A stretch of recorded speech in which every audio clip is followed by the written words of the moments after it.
ஸ்ரீராம் ஜெயராம் ஜெய ஜெயராம். இந்த வாய்ப்பை எனக்கு கொடுத்த திரு சோனா ராமண்ணன் அவர்களுக்கும் நடுவர் அவர்களுக்கும் என்னுடைய வணக்கத்தை தெரிவித்துக் கொள்கிறேன். இன்றைய தலைப்பு அண்ணலும் நோக்கினாள் அவளும் நோக்கினாள்.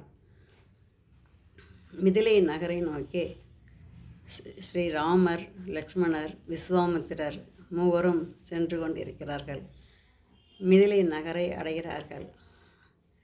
மிதிலை நகரை அடைந்த பொழுது உள்ளே போகும் பொழுதே மிதிலை நகரக் கொடி அசைந்து ஆடுவதை பார்க்கும் பொழுது மிகவும் அழகாக இருந்ததாம். வாருங்கள் வாருங்கள் என்று அழைப்பது போல் இருந்ததாம். மிதிலை நகரமே விழாக்கோலம் பூண்டு உள்ளே மாளிகைகளும் கூட கோபுரங்களும் பார்ப்பதற்கே மிகவும் அழகாக இருந்தது.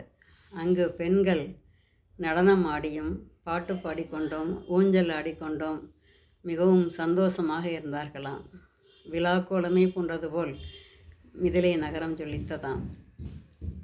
அந்த கொடி அசையும் போதே மிதிலை நகர கொடி அசையும் போதே ஸ்ரீராமரை பார்த்து, உங்களை பிரிந்து வந்த மகாலட்சுமி இங்குதான் இருக்கிறாள், அழைத்து செல் என்று சொல்வது போல் இருந்ததாம்.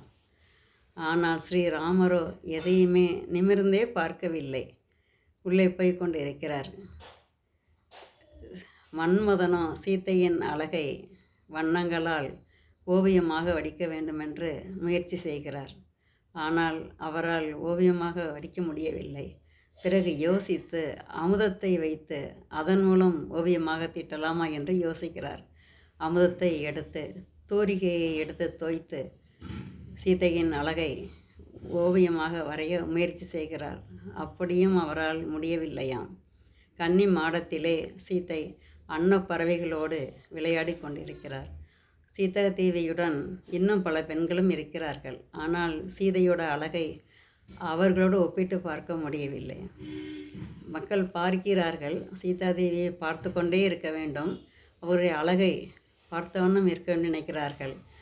மக்கள் நினைத்தார்களாம், தேவர்களைப் போல் நமது கண்களும் இமைக்காமல் இருந்தால் சீதாதேவியை பார்த்து கொண்டே இருக்கலாமே என்று நினைத்தார்களாம். ஆனால் தேவர்கள் என்ன நினைத்தார்கள்? சீதாதேவியின் அழகை பார்த்து கொண்டே இருப்பதற்கு 2 கண் போதவில்லையே, இன்னும் நம்மளுக்கு ஒரு 7-8 கண்கள் இருந்தால் நன்றாக இருக்குமே என்று தேவர்கள் நினைத்தார்களாம்.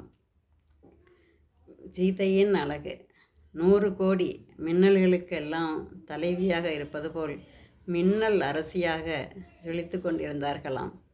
ஸ்ரீராமர் அரண்மனைக்குள் நுழைகிறார். கன்னி மாடத்திலே சீதாதேவி நின்று கொண்டிருக்கிறார்கள். அண்ணலும் நோக்கினான் அவளும் நோக்கினாள்.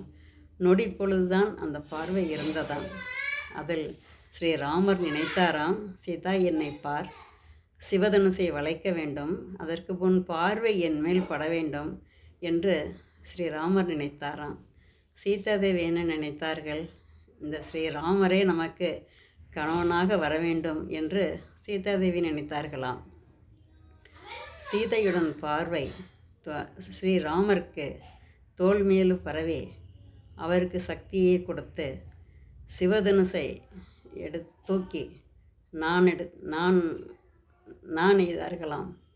அந்த சின்ன நொடி பார்வையிலேயே சீதாதேவியின் சக்தி ஸ்ரீராமருக்கு கிடைத்ததாம்.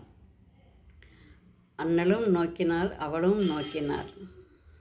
நன்றி, வணக்கம்.